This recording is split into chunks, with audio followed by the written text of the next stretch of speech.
Tales of Berseria. Since the first installment was released in 1995, the Tales series has grown to include many main entries and multiple spin-offs. All of those derive multiple gameplay and narrative elements from the main entries. The Tales of Phantasia being the first one in the franchise, but the next one will be Tales of Arise, an upcoming RPG developed and published by Bandai Namco Entertainment, planned for release in 2020 for Microsoft Windows, PlayStation 4 and Xbox One. But on the other hand, I bought this trio of games for €50.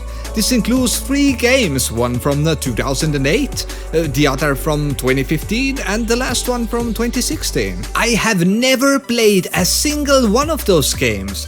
In fact, the list of them is so colorful that I'm surprised that I managed to miss all of them. Well, I have never been into Japanese-style games, but they're always will be the first one that leads me down the rabbit hole. So, after playing Final Fantasy, this game felt like an obvious choice, especially when 3-in-1, a cheap deal, is included. Now, at the moment, I have only played Tales of Berseria so far, and I have not completed the game yet. But I'm just throwing it out there. I now feel that I can firmly give out my first impression rose. Will you accept this first impression rose? Gee, let me think. So let's find out, what are Tales of games in general? Let's summarize by using Wikipedia, this magical site of wisdom. The Tales series, known in Japan as the Tales of series, it's a franchise of fantasy RPGs. While entries in the series generally stand independent of each other with different characters and stories, they are commonly linked by their gameplay, themes and high fantasy settings. The series is characterized by its art style, which draws from Japanese manga and anime, and its action-based fighting system called the Linear Motion Battle System. Most of the main Tales games have been localized for North America and Europe, although almost none of the spin-off titles have been released abroad. While generally seen as a niche series in English-speaking regions, Tales is considered a high-profile property in Japan. So in conclusion, there might be people like me who have never played a single episode of these games. So enough from the Wikipedia. Let's just find out my first impressions. What were my first impressions? Sorry. The weather outside, it's so cloudy. There's no sun outside. It's supposed to be summer. The beginning of the summer. I'm recording here in the darkness. So I feel a bit sleepy. So you don't mind if I take a little nap, don't you? Or will you? Anyways, while waiting and installing the game, I figured that this game is going to be something like Adventure Time game. And of course, the cartoon was fine. And the game I also did a review of. I thought that this was going to be mind-numbing collecting of treasures, battling with copy-paste enemies in somewhat a linear world, with as much options as in Rambo the video game for PS3.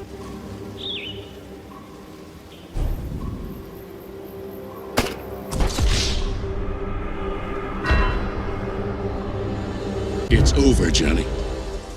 But it turned out to be a real RPG, with collecting and equipping items, leveling your characters, battling almost countless of different enemies, well over 400 because, that is what is needed for the trophy. And what made it all worthwhile was the story. It was interesting to watch and even interesting to hear because every character is different. They all communicate differently, they have their own jokes and mannerisms. I mean, a lot of work has gone into developing them with such care. What immediately pulled my girlfriend in was the cuteness element that is only matched by Japanese artists, like these cats. Anyway, one night we were having a feast so meowvelous, our souls flew right out of our bodies. They are basically one of the collecting elements of this game, but their speech, humor and sarcasm, even cuteness, always made me question if they might have any ill intent towards me. If we snub them, they might put a curse on us. That has been known to happen. Ew. The game is full of these kind of nuances, and I have played Kingdom Hearts, which on the first glance might look similar, but they are nothing alike. I would even ask, Kingdom Hearts who? What? Oh, Dang it! I'm sorry. I am so sorry. It seems that I have hurt all of those millions of fans of Kingdom Hearts who are watching right now. I'm so sorry. Please leave a like. So the plot, or the story, I want to make it nice and neat. It revolves around revenge and spreads out into an adventure as you continue playing. You have almost 40 hours. 40 hours of gameplay until the story ends. This also includes all the backtracking, minigames and side missions. Combat is mostly button smashing, I'll be honest. But it can go a bit deeper than that. But for this you need to tweak, maintenance the game settings. You need to amp up the difficulty a bit. Otherwise you will smash and win. But I would like to add that this game does not have the open worldness that you would normally expect from RPGs.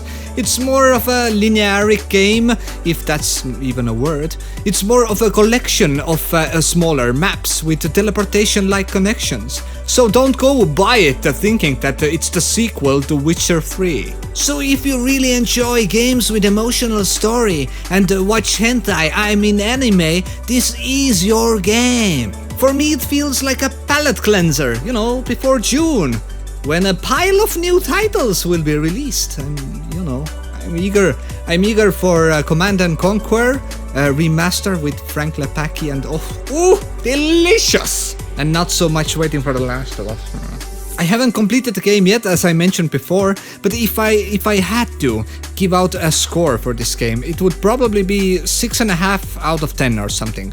Anyways, I hope that you enjoyed this review.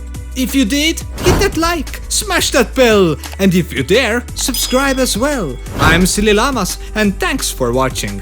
Till next time.